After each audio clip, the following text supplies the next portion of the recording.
આ વીજળીના ચમકારા જેવું આપણું આયુષ્ય છે. જેવી રીતે વીજળીનો ચમકારો થાય અને એની અંદર જો મોતી પરોવવું હોય તો પરોવાઈ જાય, નહીંતર નહીં પરોવાય.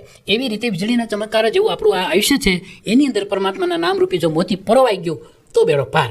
એટલે આવી સૂક્ષ્મ વાતો સરળ રીતે જો સમજાવી હોય તો આપણા દેશ દેહાણ સંતો, એમાં ભાવનગરની બાજુમાં સમઢિયાળા ગામ છે. આજથી 200 વર્ષ પહેલાં ગંગા સતીમાં અને પાનભાઈ એમના સમાજના 52 જેટલા પદો અત્યારે આપણી પાસે ઉપલબ્ધ છે.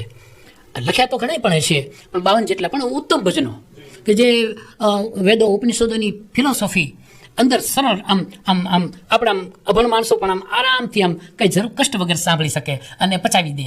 બાકી અભણ માણસો ક્યાં ગીતાજી વાંચો થાય, ક્યાં ઉપનિષદો વાંચો થાય, વેદો જોયા પણ ન હોય. હવે એ તમામની ફિલોસોફી એની અંદર આવી જાય. એટલે આવા સંતોની વાણી મારે ગાવા પાછળનું કારણ પણ આ છે કે એક સરળ ભાષામાં લોકો સુધી પહોંચવું હોય તો એક સંતોની વાણીનો એક માર્ગ છે.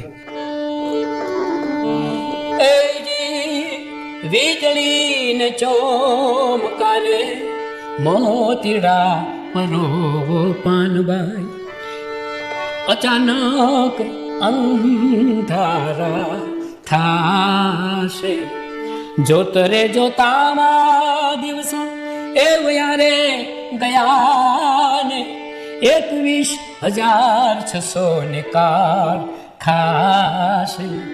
વીજળીને ચમકારે મોતીડા પરવો પાનબાઈ, અચાનક અંધારા થાશે.